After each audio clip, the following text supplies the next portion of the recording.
Okay, move on to the next game because this is my strongest on the card, and I really like this. It's Rayo Vallecano versus Real Sociedad. Rayo at plus 220. Who are you kidding? Real Sociedad at plus 140. Under or over 2, don't care. Draw plus 220. Yeah, I suppose that a lot of people will think, oh, Sociedad don't score many goals. Different class here, Pavlos, the away side for me. You're giving me plus 140. Yeah, it's a gift, but to be honest, I'm personally kind of worried about something, but I believe that this is actually a very good value for this game. Rayo, they have a bad offense, 5th worst in the league, 7th worst home offense. So, and when you pair that up with Real Sociedad's stellar defense, they have the 3rd best defense. However, they kind of struggle on the road. They have the 6th worst away defense with 24 conceded goals. But here's the thing about Real Sociedad. They conceded 16 of those 24 goals in 4 matches alone. They conceded 4 goals to Barcelona, Betis, Bilbao, and Real Madrid. So 16 of their 24 conceded goals on the road came in 4 matches. So now their participation to Europe for next season is at stake here because yes, they are 7 points ahead of Bilbao, but they are also 6 points behind Atletico Madrid. So maybe they can steal that Champions League ticket.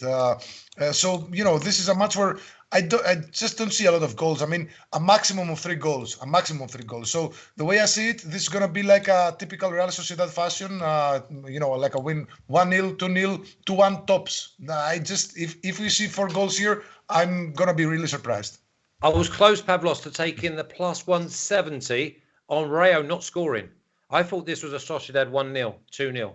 Yeah, easily. That's also some very good value. I mean, what's the price on Sociedad to win 2-0? I mean, the odds are so good that you can place 2 different bets. Yeah, I mean, why complicate it? Because you could win 2-1. Just winning the game at plus 140. It jumped off the screen. Roman, is there a reason that you can bring us back down and tell us to calm ourselves about the Real Sociedad plus 140, please?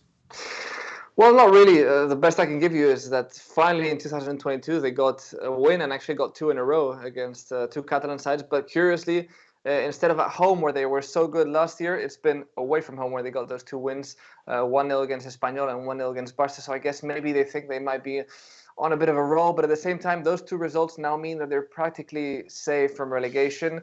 So, I mean, the motivation isn't going to be the same to try and get a win, and it's going to be difficult to keep Real Sociedad at bay, who are a very strong side, who, as Pablo's mentioned, are still fighting to secure European positions. So, honestly, I think it makes sense to trust Real Sociedad. They're way more solid, not just defensively, but also midfield. And going forward, they have enough quality. Sorloth, I remember I talked about a while back saying that he didn't have the quality for Real Sociedad. Well, now suddenly he's kind of flourished and he's actually playing some decent football in attack now that Oyarzabal isn't available. So, I mean, him with Isak are dangerous players. So, I do think that it makes sense to trust Real Sociedad, even though Rayo do have that streak of 2 wins in a row now. Yeah, let's have a little look at official picks because otherwise we'll just go round the houses and try and talk ourselves out of it. When one Sociedad plus 140 by Sociedad or tie. You like these ones? These have been coming in for you. Sociedad all the ties. So basically, Sociedad double chance and under 3.5 at minus 140. But for me, it's Sociedad plus 140. Do not complicate it. And I tell you what, have a little look at the Rayo not scoring at plus 175.